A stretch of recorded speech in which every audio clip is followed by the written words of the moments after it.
Hi guys, welcome to let's cook with Aishu.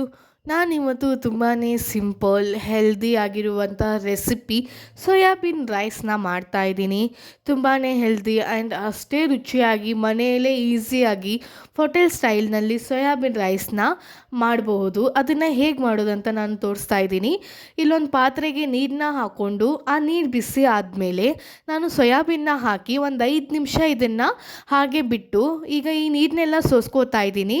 ಇದಕ್ಕೆ ತಣ್ಣೀರನ್ನ ಹಾಕಿ ಇದ್ರೊಳಗಿರುವಂಥ ನೀರನ್ನೆಲ್ಲ ತೆಗಿಬೇಕು. ಸೋಯಾಬೀನಲ್ಲಿ ನೀರು ಇರಬಾರ್ದು, ಇಲ್ಲ ಅಂದರೆ ಅದು ರುಚಿ ಬರಲ್ಲ, ತಿನ್ನೋಕ್ಕಾಗಲ್ಲ. ಅದರೊಳಗಿರೋ ನೀರನ್ನೆಲ್ಲ ತೆಗೆದ್ಬಿಟ್ಟು ಈಗ ಇಲ್ಲಿ ಒಂದು ಆನಿಯನ್, ಒಂದು ಟೊಮ್ಯಾಟೊ, ಸ್ವಲ್ಪನೇ ಹೂಕೋಸು, ಒಂದು ಬಟ್ಲಿನಷ್ಟು ವಟಾಣಿನ ತೊಗೊಂಡಿದ್ದೀನಿ.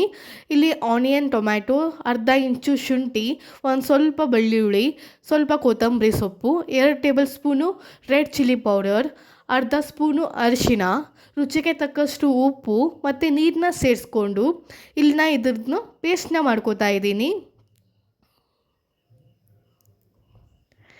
ಈಗ ಪೇಸ್ಟ್ ರೆಡಿಯಾಗಿದೆ. ಈಗ ಮಸಾಲೆನ ನಾನು ತೊಗೋತಾ ಇದ್ದೀನಿ.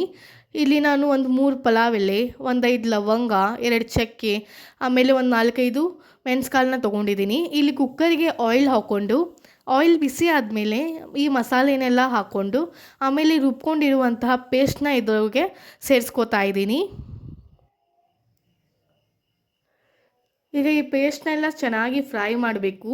ಹಸಿ ವಾಸನೆ ಎಲ್ಲ ಹೋಗಿ ಅದರೊಳಗಿರುವಂಥ ನೀರಿನ ಅಂಶ ಎಲ್ಲ ಹೋಗಿ ಇದು ಆಯಿಲ್ ಬಿಡುತ್ತೆ. ಅಲ್ಲಿವರೆಗೂ ಇದನ್ನು ಚೆನ್ನಾಗಿ ಫ್ರೈ ಮಾಡ್ಕೋಬೇಕು. ಈಗ ಇದು ಆಯಿಲ್ ಬಿಟ್ಟಿದೆ.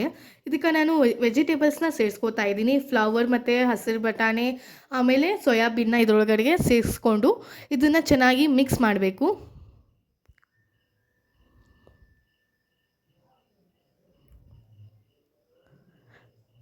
ಇದೀಗೆಲ್ಲ ಚೆನ್ನಾಗಿ ಮಿಕ್ಸ್ ಆದಮೇಲೆ ಇದಕ್ಕೆ ಅಕ್ಕಿನ ಸೇರಿಸ್ಕೋಬೇಕು. ನಾನಿಲ್ಲಿ 1 ಕಪ್ ಅಕ್ಕಿ ತೊಗೊಂಡಿದ್ದೀನಿ. ಅದಕ್ಕೆ 2 ಕಪ್ ನೀರನ್ನ ತೊಗೊಂಡಿದ್ದೀನಿ. ನೀವು ಎಷ್ಟು ಕಪ್ ಅಕ್ಕಿ ತೊಗೊಂಡಿರ್ತೀರ ಅದ್ರ ಪ್ರಕಾರ ನೀವು ನೀರನ್ನ ಹಾಕ್ಕೊಳ್ಳಿ. ಈಗ ಇದನ್ನೆಲ್ಲ ಚೆನ್ನಾಗಿ ಮಿಕ್ಸ್ ಮಾಡಿ ಕುಕ್ಕರ್ ಕ್ಲೋಸ್ ಮಾಡಿ ಒಂದು 3 ವಿಷಲ್ನ ಕೂಗಿಸ್ಕೊಂಡ್ರೆ ಸಾಕು, ರೈಸ್ ರೆಡಿ ಆಗುತ್ತೆ. ಈಗ ರೈಸ್ ರೆಡಿಯಾಗಿದೆ. ತುಂಬಾ ಹೆಲ್ದಿ ಆ್ಯಂಡ್ ಅಷ್ಟೇ ರುಚಿಯಾಗಿ ಸಿಂಪಲ್ಲಾಗಿ ಈಸಿಯಾಗಿ ಮಾಡ್ಕೋಬಹುದು. ನಿಮ್ಗೆ ಈ ವಿಡಿಯೋ ಇಷ್ಟ ಆಗಿದ್ದರೆ ನನ್ನ ಚಾನಲ್ಗೆ ಸಬ್ಸ್ಕ್ರೈಬ್ ಮಾಡಿ, ಲೈಕ್ ಮಾಡಿ, ಕಮೆಂಟ್ ಮಾಡಿ. Thank you.